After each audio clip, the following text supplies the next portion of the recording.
Hey guys, just before I start the video, I wanted to throw this up real quick. If you are doing this bedwood project, I'm going to throw up the profile and stuff here that you need to route or dado your wood, and also the widths for the boards. You can find this available online, but I just wanted to put this up there in case anybody's getting ready to do it. And also note that this wood that I'm working with in this video, this homestead was built right around the early 1900s. So this wood that I'm working with is solid oak that's been out in the weather for 125 years. So it is a lot harder to work with than if you're going to just go buy dimensional lumber at a hardwood store or big box store if you go that route. So just keep that in mind. Now on to the video. Good morning guys, it's another day in the shop, and today is going to start the video on building the bedwood. So if you watched my previous videos, I got a bunch of 100-year-old or so barn wood from an old house down the road, so I could continue the theme of making this kind of a ratty, like rat rod kind of build, and I wanted to use some good used wood.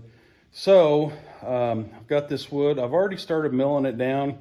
Now, I will say I've got several pieces already milled down because obviously I didn't want to get on here and have a bunch of stupid mistakes figuring it out. So I got it kind of figured out. And one thing I will say is if you are using lumber from like a lumber yard or someplace that's already dimensionally cut and everything, it would be a lot easier. This is a little more difficult because all this wood I've had to plane down to get it to thickness, and none of the boards, since these were just used kind of like a batten board type siding on this old house, none of the edges are really that straight. So I'm having to work through that. I'll show you what I got already. You can find all these dimensions online very easily, but these are some of the boards I've already cut down. And I did decide to go ahead and use bed strips. I'll kind of show you what I'm doing. The planing of the wood is fairly straightforward. You won't have to do this if you buy wood from a lumber store, because if you buy a 1-inch board, you're going to get a 3/4 inch board from the store, and that's the thickness you need. So none of these boards are planing out to be exactly 3/4. You can probably kind of see by this board is kind of humped up there in the middle. I've got the bottom flat. Just by the way I was planing it, it would ride on that surface, and at least I'll have a flat surface on the bottom, and I'll be able to mill it a little easier. It's not going to be perfect, and I know that. That's all right. So what I'm doing, I've got most of the boards that I've already cut. There's 7, I believe the measurements are 7 7/16 for the wider boards. It's 5 7/16 for the 2 shorter boards in the very middle, and that's the ones I'm working on right now. The edges of these boards are not super straight, so what I'm doing is I've got a piece of wood here that I've cut, and basically what I'm doing with this is I'm just screwing it in, get just kind of a gap on the bottom side of this, so this piece of wood can run against the fence on my table saw, and then I can get a straight edge on this board. Then once I get one straight edge, then I can flip it around and cut it to my width that I need, and I'll get somewhat of a straight edge. I know it won't be perfect, but it should work. So that's what I'm doing. After I get that done, I'm using a dado setup with stacked dado blades to make my grooves, and I will show you how I do that. Once I get to that step, I'm going to go ahead and get the rest of these boards cut to width, and then I'll start setting up the table saw. Also, I will say, since these aren't exactly the same size, what you can do, make it a lot easier using the pre-cut lumber that's already straight and true, is for like all the wider boards, you can set up your fence and the width that you need to make your first groove. The first groove is for where the rib sits down into the board. There's one groove for that. That's 3/16 of an inch wide and 1/4 of an inch deep. The other groove is where after the hump of the strip comes up and flattens out, where the strip lays against the wood on both sides.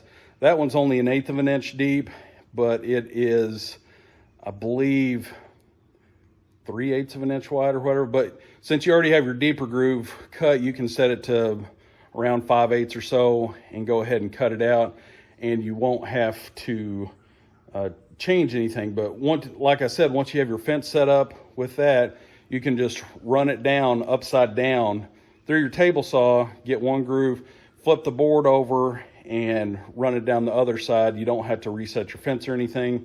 That would make it really easy. I'm not able to do that, but anyway, I'm going to go ahead and get these milled down and to the right width, and then we will start on the grooves, and I'll show you how I'm doing that.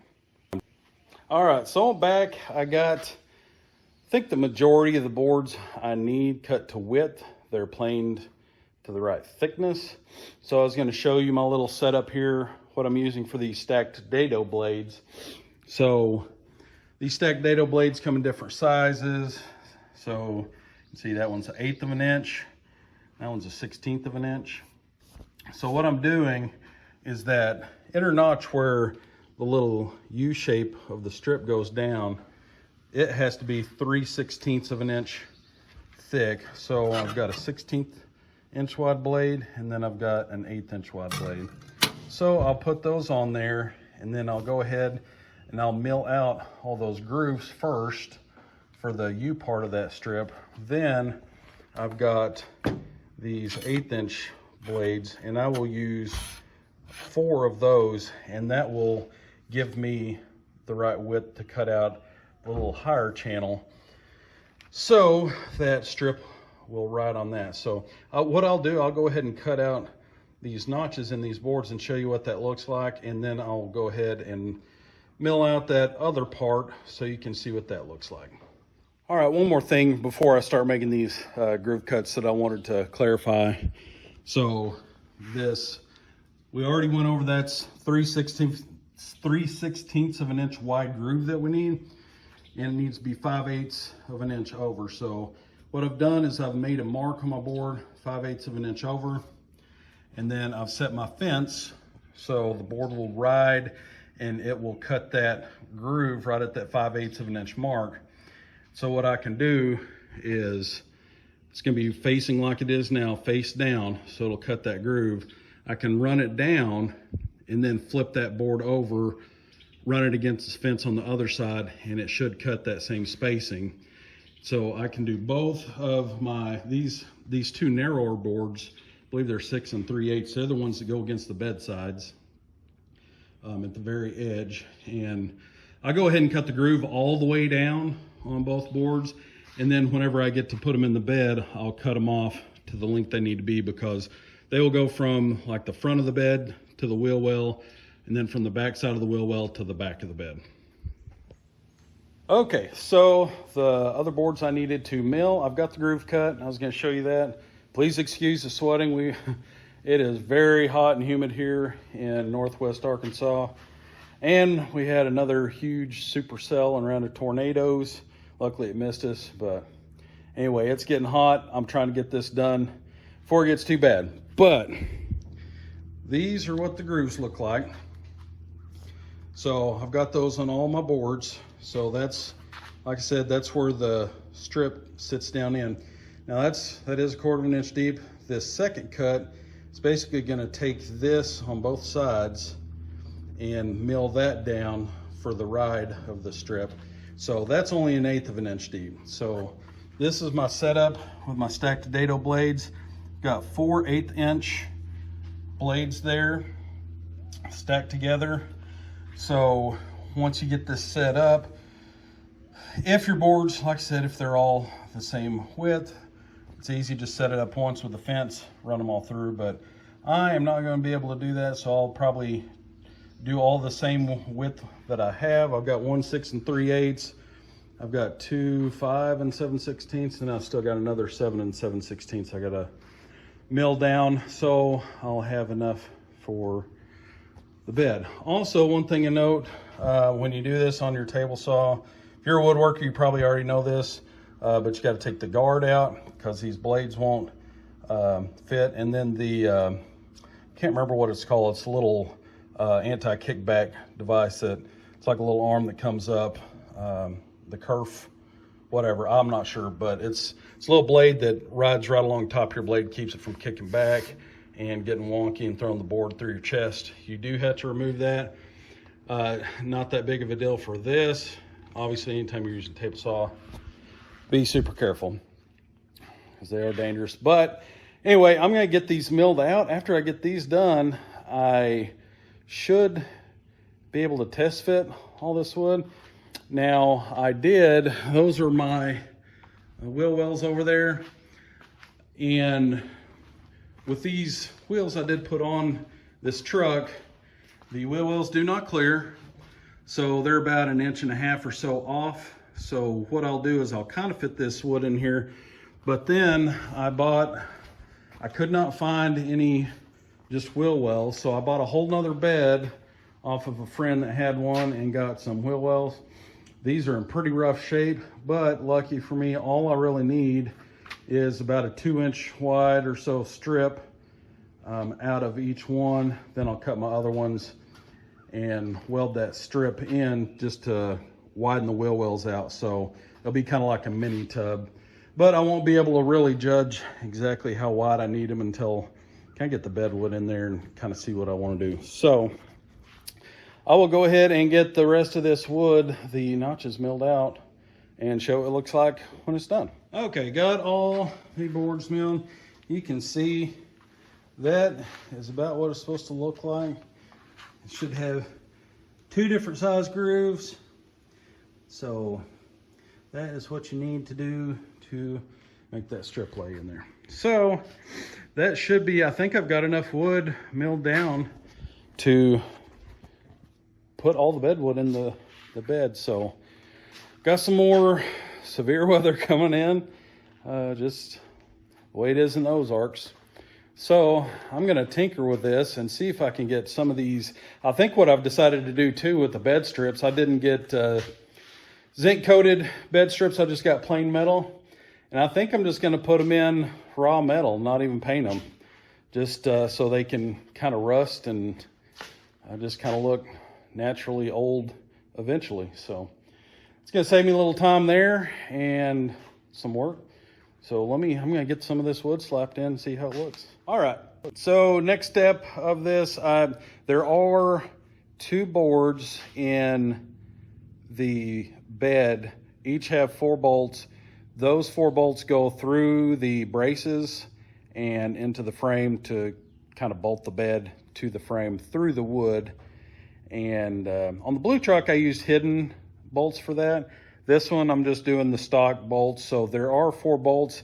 I just wanted to show you kind of how I'm doing it. I don't know if you consider it the correct way, you might do it a different way, but these bolts, there's 2 back here.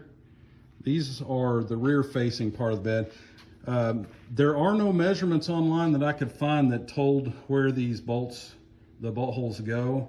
So I'm just gonna mention in this video, since I've got it laid out here, maybe it'll help somebody. These are 2 inches in from the edge of your board, these back 2. Right there. And from the back edge of the board, looks like about 3 1/4 there, and 16 1/4 there. Now on these front 2, they're a little offset.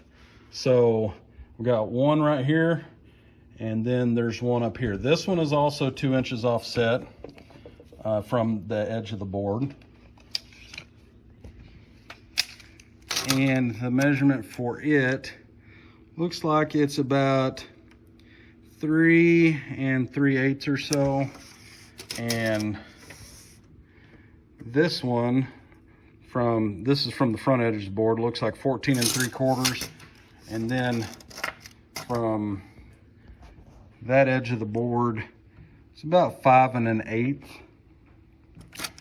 of that.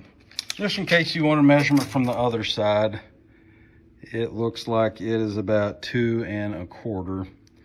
So these are just kind of eyeballed. I've already done the other board, and I just lined them up next to the bolt holes, and then I just drew lines and with a straight edge and drilled the hole. So I put that board in, it lined up great. Now, as far as these washers, there's a washer that goes under the carriage bolts. Now these are odd washers. As you can see, it's got an offset hole.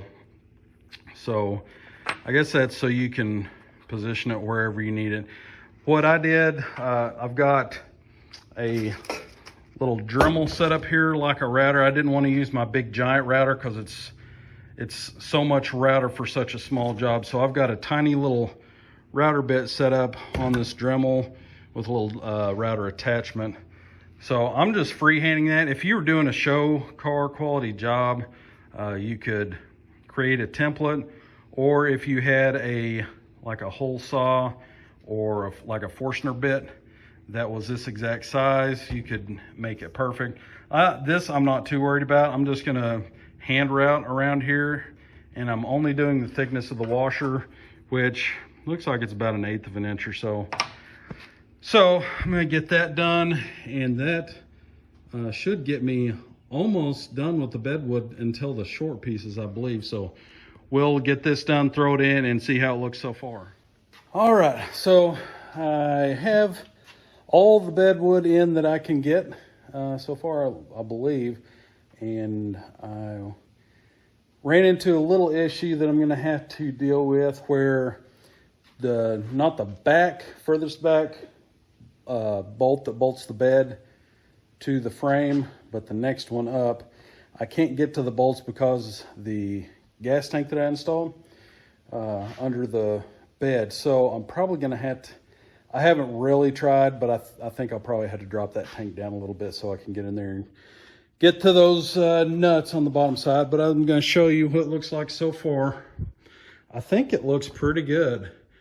The aging on the wood, I mean, it matches pretty good. So I think this is gonna turn out good. I've still got one of the wide pieces goes here on each side. So it will come down, and I will have to cut out for where that wheel well is. And then there's a smaller piece that goes right here under the lip of the bed. But I am going to quit for today because it is extremely hot and humid, and I am ready to chill. It's Memorial Day weekend, and I will probably pick this up tomorrow, probably when it's early morning and a lot cooler. So I will continue this in the morning. Hey guys, another day in the shop, and it's Memorial Day, and I've got a little free time left over from the holiday weekend. So what I'm starting to do now, I'm finishing up the bedwood, but the big thing here, as I mentioned a little earlier in this video, is the wheel wells. You can't really see it right there, but the way these tires, the offset of the wheels and the width of the tire, they will not clear the wheel tubs. So what I'm working on today is I am cutting, or getting ready to cut, these wheel tubs. So what I did, I decided to, there's a little flange right here for the strip to lay under, and I decided I am going to, you can see my line, I'm going to cut and add, I'll figure out exactly how much I want to add, but I'm going to go ahead and get this cut, and then I will take that other side and or the other pair of wheel tubs I got, and I'll cut out the strip I need that should match this contour. It's kind of hard to tell, but you can see it rolls over right here. And then on this inside too, pay attention if you're doing this and you're measuring. This right here is a straight line, but it gets up to about right here and it tilts in a little bit. So when you're measuring there, you got to be careful of that. What I did was just measure from here to here where I needed, up until the breakover point about right here. I just put dots down through there and then stretched a tape measure real tight to use a straight edge. It's kind of hard to get a good line there to measure off of. So I'll get this cut, and then we will see how wide we need to widen these wheel tubs. All right, so got the wheel well cut out, and I'm sitting here trying to figure out just exactly how wide I want that. So that right there, it's about an inch gap there. The way that sets it, it puts it right against that strip there. But when I get in here and look, I don't know how good you can see, I don't have just a whole lot of tire clearance in there if I just do 1 inch. So I think what I'm probably going to end up doing is this back hole of the fender well and then this front hole, they both line up with that strip. So I think what I'll do is put it down where it lines up with those holes. That'll give me a bigger gap there, and as you can see, I've got quite a bit more clearance there. I'll probably have to cut off that strip, but if I do ever want to put wider rear tires on here, that should give me plenty of clearance. So I think that's what I'm going to do. Let's see how much of a gap that gives us roughly.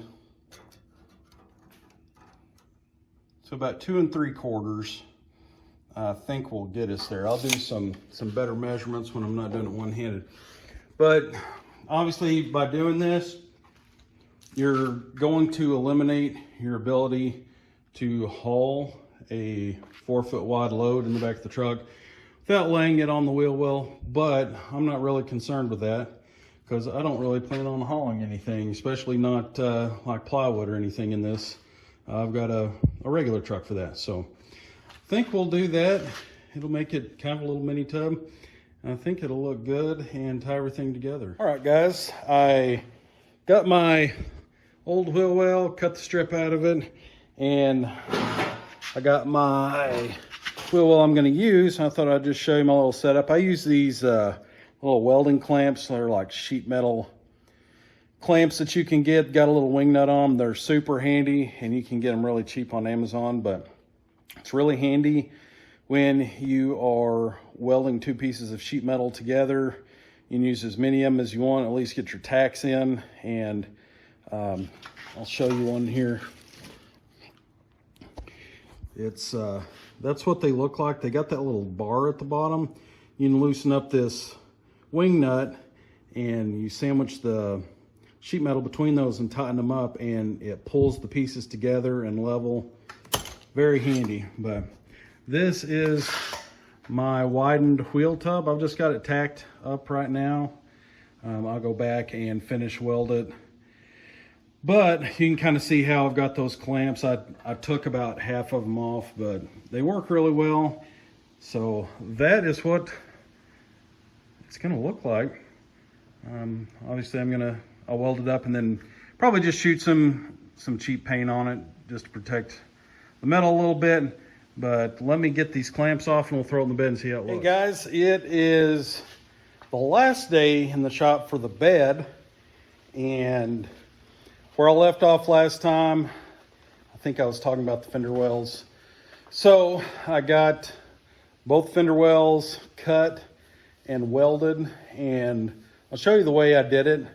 And I left them looking rough on purpose, but what I did is I cut on the inside of the wheel well. A lot of people do it out next to the bed, but the way I wanted to do this, I wanted the little grooves in the fender well to line up with the strips so I could bolt down on top of those, because after test fitting it, I saw that 4 of the holes in the strips lined up with the holes in the fender wells. So also by doing that, I was able to leave the strip underneath the fender well too. So I'll go ahead and show you how it turned out.